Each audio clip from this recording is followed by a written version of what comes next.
and welcome to The 80sist, the podcast that uses your votes to determine the most totally 80s song ever to blare from the tinny speakers of a canary yellow Walkman. In the heart of rock and roll, Cleveland, Ohio, I'm Keith Marsteller. And joining me from Seattle, it's the creator of The 80sist, my longtime friend, and my favorite co-host, it's Joe Walk. Hey, Joe! Hey, Keith! So this show, right, that we're recording right now, is the preview of the singers region in our bracket. It is, yes. I personally have great respect for singers. Me too, yeah, so do I. I think that's probably because you and I are very much we're not singers. We don't sing. No, not really. I mean, we have sung, but we were in chorus together. That is true. I would point out, Keith, that we were in chorus to get our required art credit. Oh, okay. We kind of just sat in the bass section and messed around the whole time. That's true. We did get in trouble for talking instead of singing.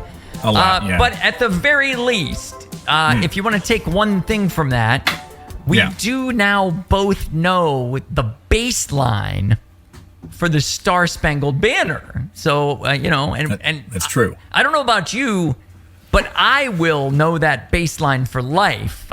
It goes a little something like this. Okay. You with me? Yes. Here we go.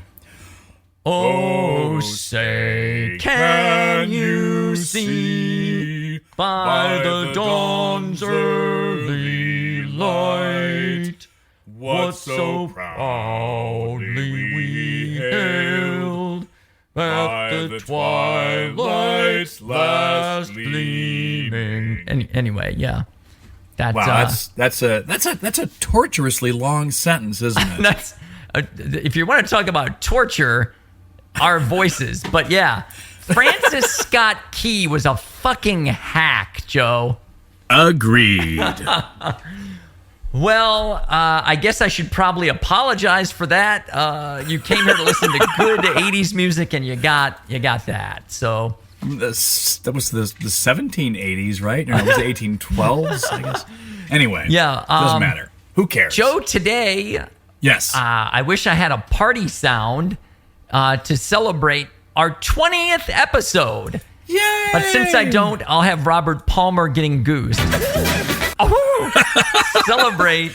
It's always a party when Robert Palmer gets a finger in his butt. So today, our 20th episode, and we are going to use it to discuss the songs that made it into our 16-artist singers region. And that's right. In case people are jumping on board right now because they missed the first two regions, can you give a quick recap of what this whole show is about? Keith, I can and I will. We broke this bracket up. These 64 songs broken up into 4 regions. Right. Movies, bands, singers, and foreigners without foreigner. Right, okay. So, Keith, let's go ahead and see who made it into the region. And we'll talk about who was left out in the cold. All right, I'm going to go ahead and play the region preview.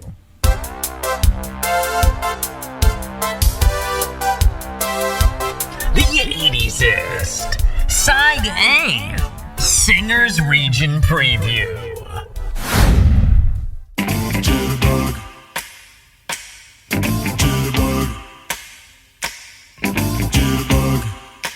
Then Yog came up with this after seeing a note that I pinned on my bedroom door, and I made a spelling mistake. I put "wake me up," and so I wrote "before you go." He picked up on that and came up with this, what is one of the best pop songs of its time. Wake me up before you go, don't leave me hanging on like a yo-yo. Wake me up before you go, I don't wanna miss it when you hit that high. Rocky. I said, Prince of what? When his album came out, I was really impressed, but they hadn't released I Feel For You. I said, I'm gonna redo this sucker here. I did. And it did very well. So then, after that, of course, we became bigger friends.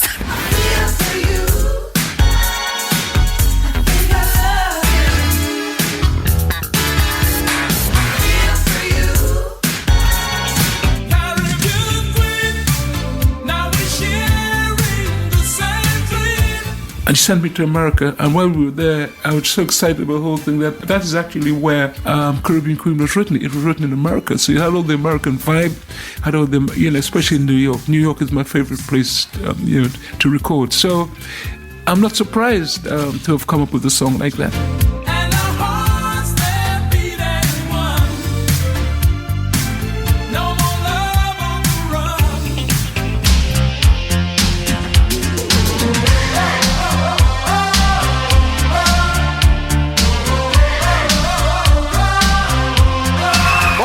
Ladies and gentlemen, have you been able to get over some of the initial reaction? This is a novelty song. You know now where you're headed and what the next album will be, and this will be in the past. Sure, I guess I've got over this novelty trip, and now I'm working on a more serious side. Night to night.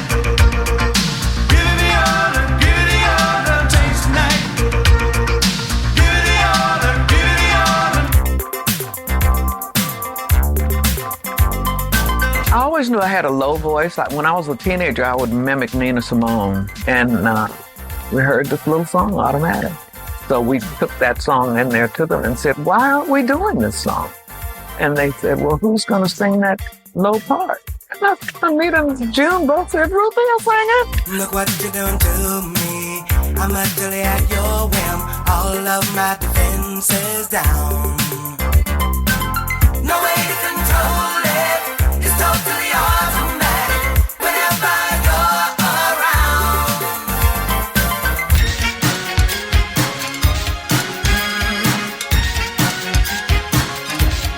So we went back, and then Glamorous Life was the last song on the record because I could not figure out a melody for the song. It's just a percussion, it's a dance song. I can't think of anything. So that almost didn't make it on the record.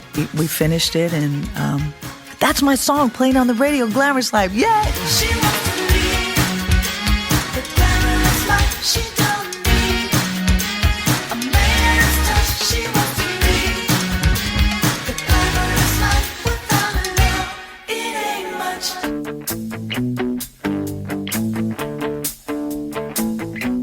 Do you love that people know you for Jesse's Girl, or is it annoying? No, I'm very grateful to at least have a song that has kind of done what that has, but I thought there was better songs on the album, I think I've written better songs. No, I wish that I had Jesse's girl.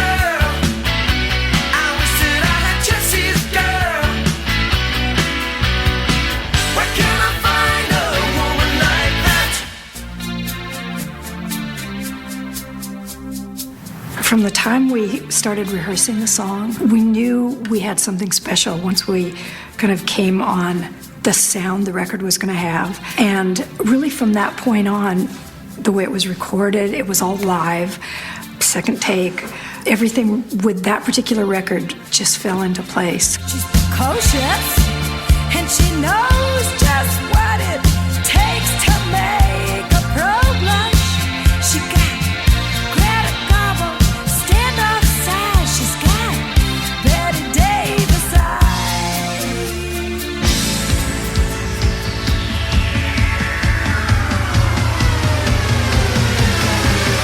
The song was originally an Italian hit 5 years ago, recorded by Umberto Tozzi, sold 30 million copies in Europe. My producer worked on the song with Umberto while Gloria Fever was going on, and he brought the song to me.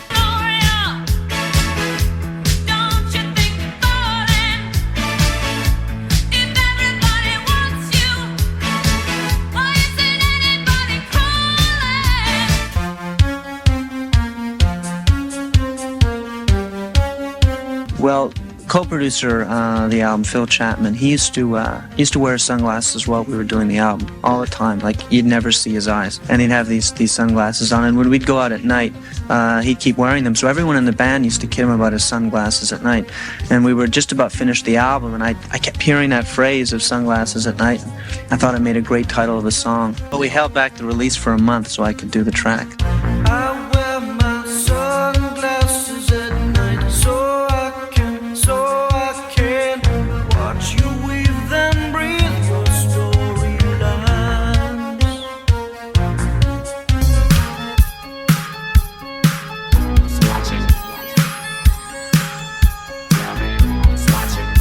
Eddie Gordy prayed to write a song that would top the charts, and over the next 2 days he wrote the song Somebody's Watching Me. He played the demo for his father, but he wasn't impressed. He then played the song for his next best option, childhood friend Michael Jackson. He asked Michael if he wanted to do the backup vocal. He secretly submitted the song to Motown Records under the name Rockwell, and Motown signed him without his father's knowledge, and this song would peak at number 2 on the Billboard Hot 100.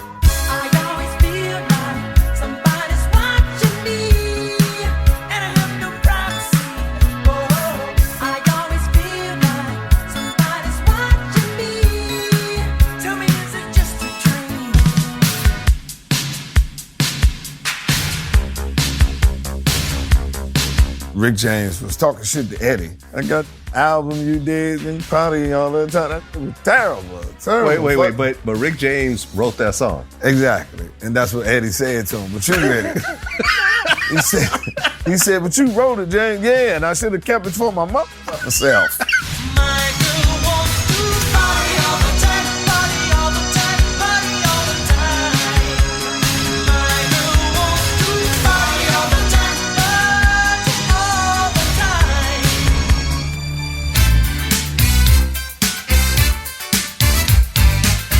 And this song, Things Can Only Get Better, I'm so glad that I wrote this song because it's a song about when things go horribly wrong and you think to yourself, how am I ever going to put this right? And the song says you can always turn it around.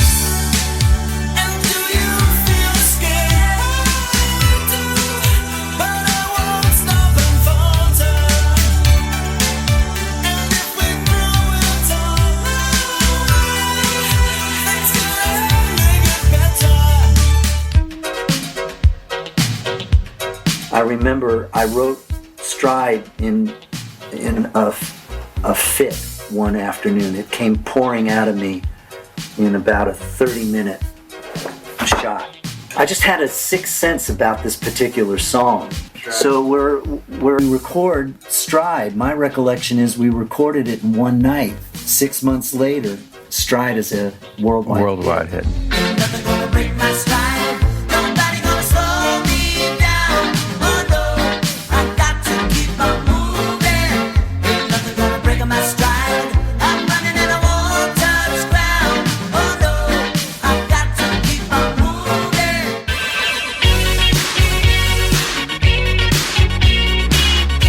Producer kept saying, I listened to it and said, no, I can't do this song.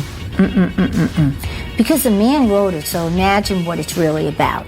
And how am I supposed to write this? What, am I supposed to get a lobotomy and be like a big dope? I said, I can't do this. And he said, listen, so you change it a little. So you make it what you would sing about. Make it an anthem. And I thought, all right, want to make it an anthem? Let's do this.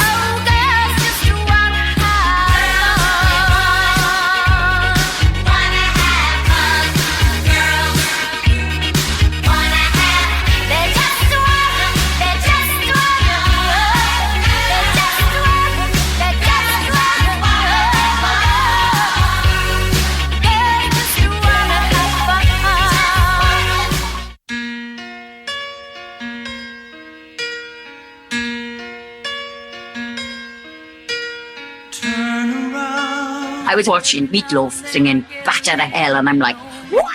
And they wanted to know who I wanted to work with. And I said, whoever writes for Meatloaf, that's what I want. They said, oh yeah. I always hear Meatloaf saying in interviews, you know, I should have had Total Eclipse of the Heart. That was written for me.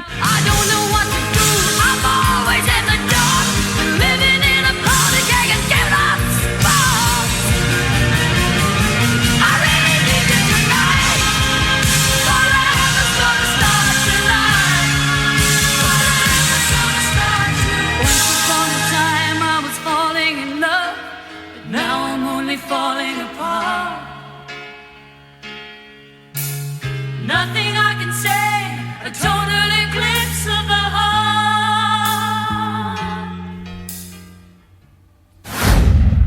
Okay. Wow. Oh man, I gotta say, these keep getting better. I am impressed with your work on these. The audio production is acceptable. It is chef's kiss. It really is. Well, I'm glad to hear it. So there you go. That was 16 songs from 16 different artists. Ooh. And yes, maybe we're being a little loose with the term singer in a couple of cases. Indeed. Some people might consider a couple of those a group, but they're not playing instruments. Right. So we kind of went with the singer designation for a couple of them. But also, if you have a problem with how we have put this bracket together and who we're saying are singers, can I just say, go fuck yourself. Oh, that's you always I believe we said at the outset that we would break all the rules we wanted because we're rebels. We are such rebels. Now, we're mavericks. You know the 16 songs and artists from hearing them, but what you don't know is how we set them up against each other, how we seeded them. That's right. And what the matchups are, and that's what we're going to tell you right now. Keith, can you go ahead and take the first pairing? I will take the first pairing. Do it. Our number 1 seed is the undeniable champion, the crown, one of the first songs I thought of when you came up with this idea, and I'm sure one of the first songs you thought of.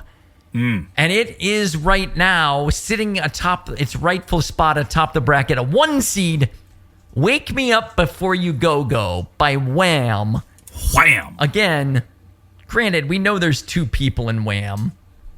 It's not a group, but they're singers. Yeah. Against 16 seed Gloria by Laura Branigan. Ooh. So, I mean, I feel bad for Laura. I think she died of brain cancer, and now she's going to get her corpse is going to be steamrolled by Wham. But hey, at least she made the field. That's right.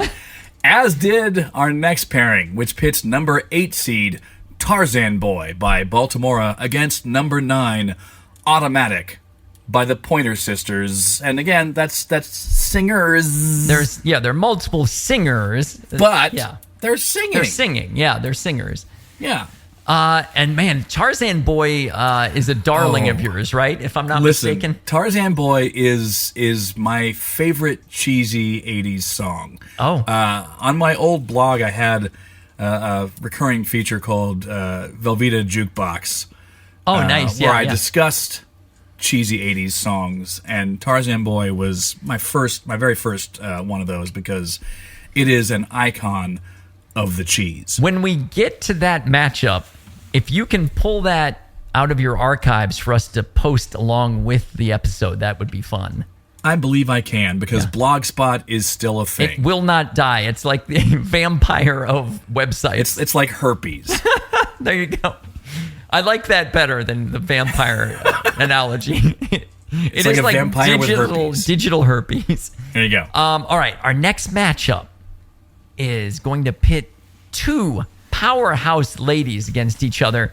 It's number 5 seed, Total Eclipse of the Heart by Bonnie Tyler, clashing with Betty Davis Eyes by Kim Carnes. So strap in for that one. That's going to be a tough one. There you go. After that, we've got our number 4 seed, Sunglasses at Night by Corey Hart, going up against number 13, Caribbean Queen, No More Love on the Run. Nice subtitle intonation. Oh, yeah. No. I love a good parenthetical. And that's a long subtitle, too. No More Love on the Run. I mean, that's like 6-word subtitle. Yeah, it really, I mean, it's kind of a co-title. But yeah, Billy Ocean, a big fan favorite in our comments, I think. So, yeah. So they're going to be excited to see him take on, I believe, Canadian Corey Hart. I could be wrong. We'll look that up. He must be. He must be. The next matchup coming up. This one, the 6th seed here is like one of my personal favorites in this bracket. It's The Glamorous Life by Sheila E. against Things Can Only Get Better. How wrong he was, by the way. Howard Jones. Howard Jones, Things Can All is the 11 seed against Sheila, the 6. All right. Our next matchup is is 2 actors who also sang. We have number 3, Jesse's Girl by Rick Springfield, going up against number 14, Party All the Time by one Edward Murphy. Yes, all right. I'm going to apologize to everybody listening. Party All the Time was my nomination. I had to fight to get it in there.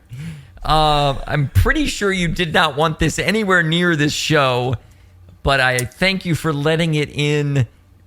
I feel its 80s-ishness, like the excess of the actor having to also be a singer, you know, despite not being a talented singer.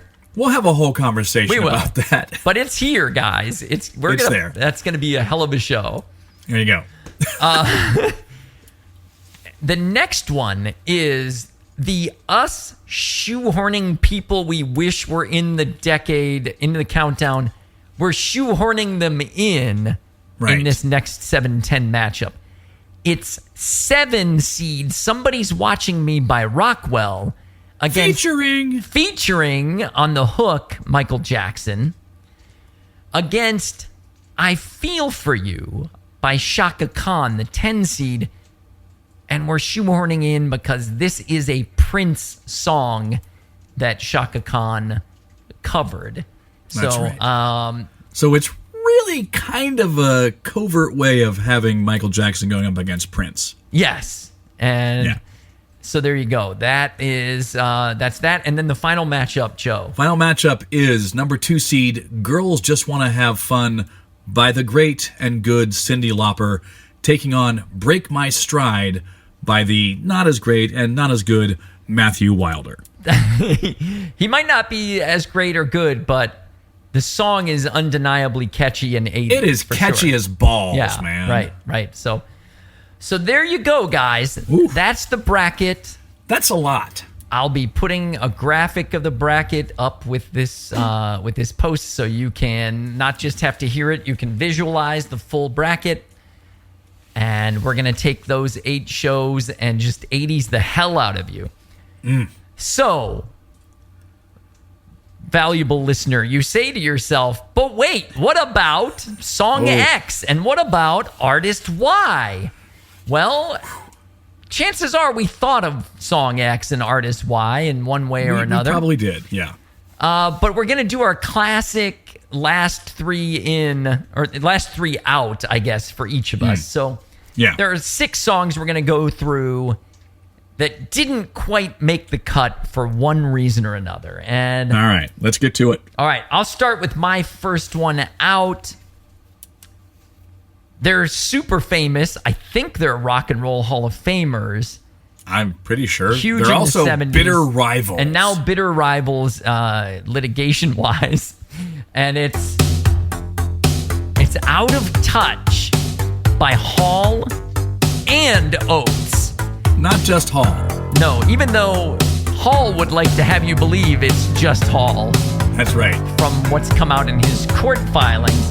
But this like beautiful synth. Can I point out, if Oates wasn't doing the claps on Hall & Oates songs, they would not be the same. They would suck. So, Hall & Oates had a ton of 80s hits. A ton. Kiss on My List. A metric ton. They were huge, right? So, why did I pick this one as the one? I don't know. The synth, it just felt pretty 80s to me. Yeah. But it could, Hall & Oates, I think, basically didn't make it due to the transcendometer. Like, they may have just been too big for this. Right. All right. But I like that song, and it would be worthy of being in here. I probably might even advance. 80s. But it's pretty 80s, as is my first also ran, which is by the artist Taco. It's Putting on the Ritz. Oh, yeah. Listen to that. It don't get more 80s than that. It's just, for me, the style, and it's intentional, I think, just sounds old-timey, right? It does. Because, he's recording an Irving Berlin song. Yeah. And it actually has little snippets of other Irving Berlin songs in there. And it's also, truth be told, It's pretty dull. Here, listen to this. That's 80s. That's flanged and all that. Yeah. This is one that was actually in a bracket. It was in our bracket. It and made got it in, booted for something else. and then we had to make room, and so we bid adieu to Taco. So Taco didn't make it. Sorry, buddy. I don't think he would have gone far if he were left in.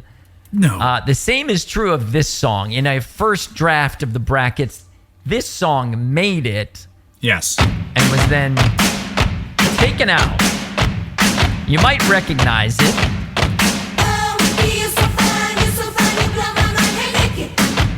And so this song blows, Joe. Like, let's be honest. This song is absolutely awful to me. It's annoying as hell to me. My friend Steve Bevilacqua and I used to DJ the school dances. You did. I think, is that something you took over after I graduated? No. No, okay. No, I had no DJ aspirations. But listen to this. But we used this song to get people to leave at the end of the night. Like, as soon as this song would start playing, principal would bring the lights up and everyone would disperse.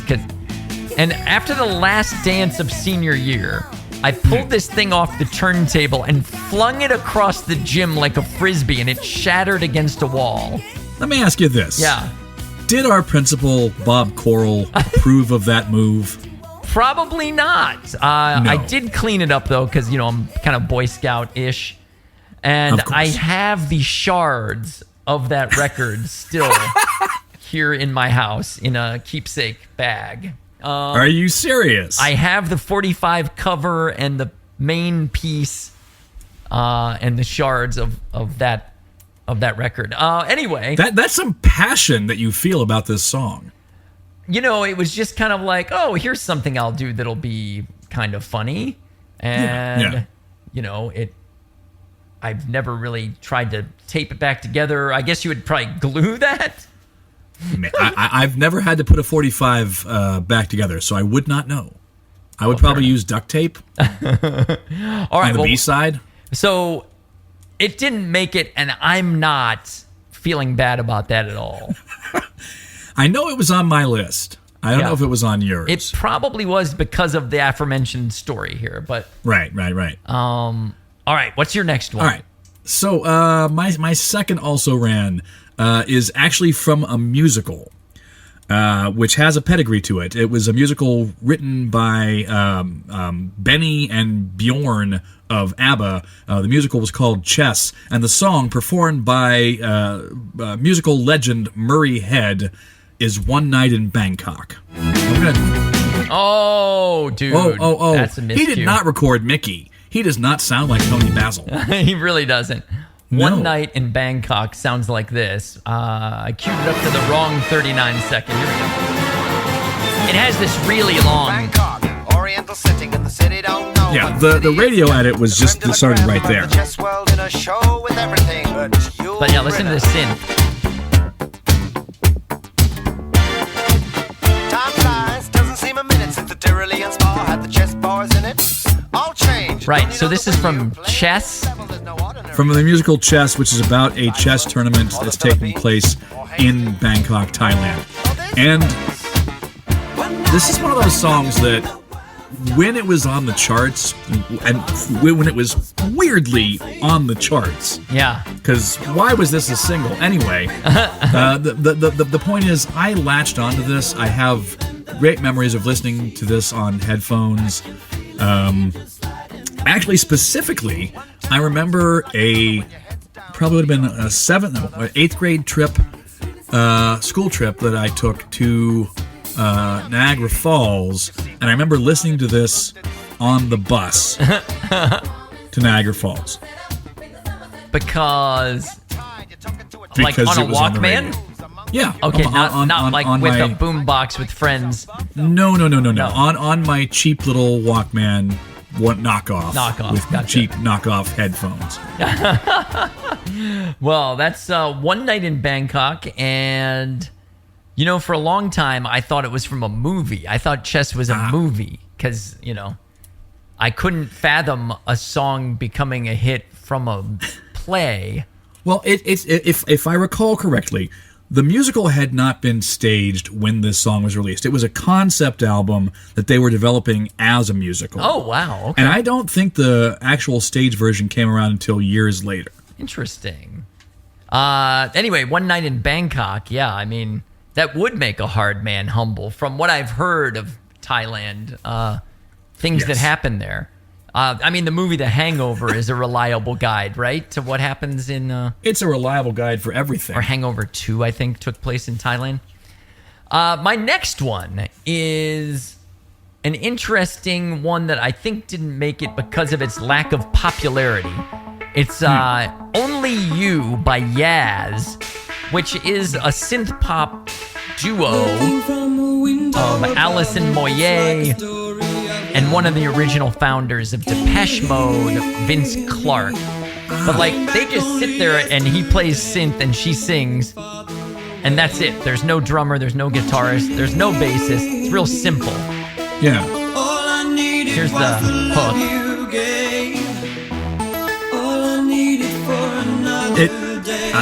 I did not know this song before you played it, and for me it sounds like kind of a downgraded Eurythmics. That's fair. Yeah, this was the early 80s type stuff, and I somehow knew it, but I don't know a lot of other people that knew it. Maybe your wife, who has kind of a higher brow taste in the 80s music. She was just cooler, that's all. Maybe this is kind of her wheelhouse. I would love to hear from her in the comments. I will ask. I will ask if she knows. Well, you know what? Don't ask her. Let's see if she listens to the show by me calling her out and saying, hey, in the comments for this episode, let me know if you know this song. And she'll be like, of course I know this song. I also know this song. Or she'll be like, because she doesn't listen to the show. We will see. I guess we'll see. Anyway, that's Yaz, Only You. And I any listener who wants to jump in and say if they know that song, I would, or don't. If you don't know it, you can comment instead of just being silent. I would love to know what percentage of our listeners have heard that song. I mean, clearly it has to be some, because you heard it. I knew it. Yeah, I didn't. In Ellsworth. It didn't make the cut, so I did not do the research on how it charted in America or how I ended up ever knowing about it. But now the one that you have next is a much bigger hit that everyone will know. Absolutely. And my third also ran is by John Waite, and it's the song Missing You. Yeah, huge. Which was a staple of slow dances at Western Reserve. That's true. And it also appears in Ellsworth Vice. That's how popular it was. Wow. You got the Ellsworth Vice bump. Oh, yeah. We know this one. I mean, this is... you can picture... You can picture yourself awkwardly weaving back and forth with your hands almost touching a human. Yeah, right. That is also awkwardly swaying back and forth for 3 minutes and 4 minutes, 29 seconds. Yeah. Right. Anyway, I like this song a lot, but and I'm not sure why it didn't make the countdown, to be honest. Here's the thing. This was not on my list.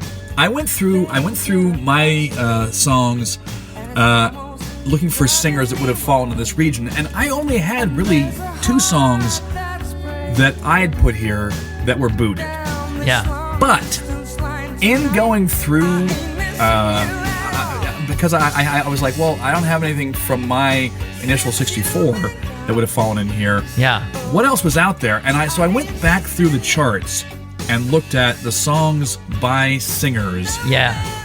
And this was the one that most popped out, like, oh my God, I missed that. I probably should have put that in there. And I feel like I thought this was later 80s, because I put it in Ellsworth Vice in the late 80s, and I thought, this was 86 or after.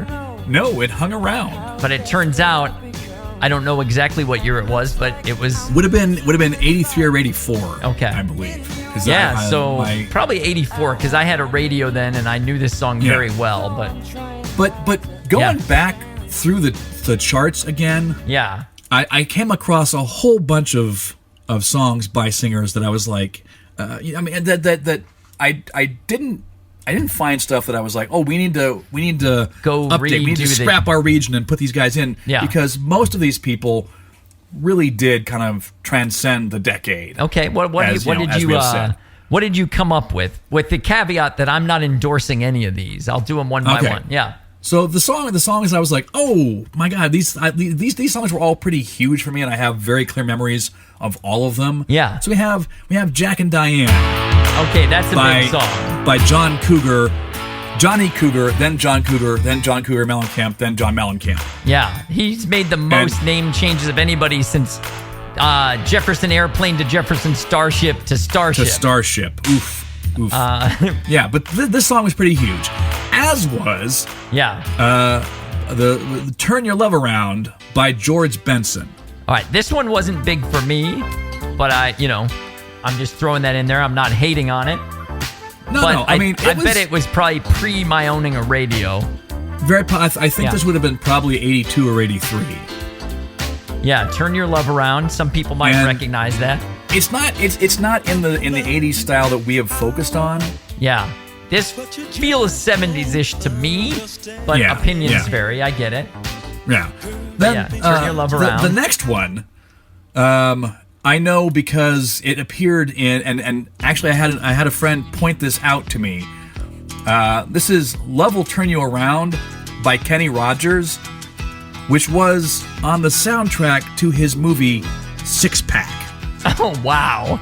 Which would have been on HBO in pretty heavy rotation around the time I had HBO. I've never seen the movie. I am familiar with the song, but it may have occurred in the 80s, but it doesn't feel like this should have made the field to me. No, we don't have country on here. It's a whole separate thing. I will say, the movie starred Kenny Rogers, and that's pretty much all you need to know. That says it all. Yeah. All right. What else do you have on here? The other one, and I apologize, I'm really stretching this out, but there were so many that really hit me. Yeah, go ahead. Is by Donna Summer, which is her biggest post-disco song. She Works Hard for the Money. Was this in a movie? Does this? I mean, it sounds cinematic to me. Yeah. Yeah. I mean, the video was very cinematic. Oh, what? Tell me about the video. I've never seen it. Oh, the video, I believe, focuses on this woman who's a waitress, and she's kind of haggard-looking and tired. It shows her in her job, and it's a shitty job. And then she, at the end, she breaks out into this dance. Wow. I haven't watched the video in a very long time. Yeah, that's fair. All right. Anyway, Then the next song is off an album that 4 people bought me. Wow. It's Billy Joel with Tell Her About It. 4 different people bought you this album. Yeah, because your age 13, 14, they don't know what to buy you. They can't buy you Star Wars toys anymore. They can't buy you condoms yet. What's he like? And your mom tells everyone the same album. He likes Billy Joel. Right, so you get 4 copies of it. So I know all the Billy Joel songs, but I can't take them and sort them into the boxes of what album they're on. So what album is this from? So this is from, oh my God, I don't remember the name of the album, but it's the album that had Uptown Girl and An Innocent Man, maybe? Innocent Man, thank you. Okay. Jesus God. Yeah, and the title track, An Innocent Man. And I listened to this album a lot. This was an early favorite of mine, and then it wasn't. That's fair. Yeah.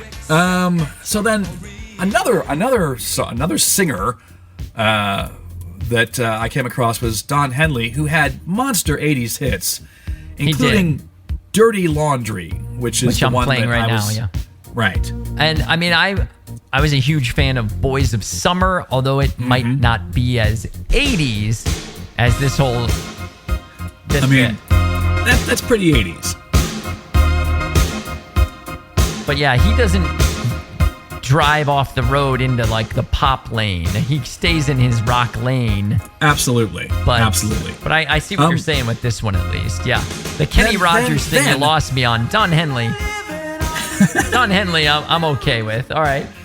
A song from like maybe 81 or 82 that the video was in high rotation on Friday night videos and HBO's Video Jukebox was Olivia Newton-John, 70s superstar Olivia Newton-John, who hung around in the 80s long enough to record Physical. Yes.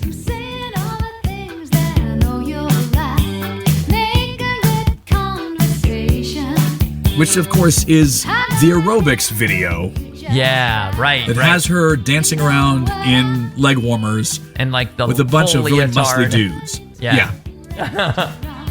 All right. Yep. That's. And then I remember this one. This one I can see this being countdown adjacent. Yeah. You know, at least. Yeah. Again, Newton-John was so firmly a 70s artist that I can't really bring her into this. It's hard to separate it, right? Yeah. But this was a monster hit. Speaking of monster hits, yeah. This last song, we've talked about this artist before. We know why we can't include him. But, man, this song was so big. And I love this song so much. Yeah. It's Little Red Corvette. You know, by Prince. I like the song. I love the lyrics of this song for some reason. Like, it's just... Yeah.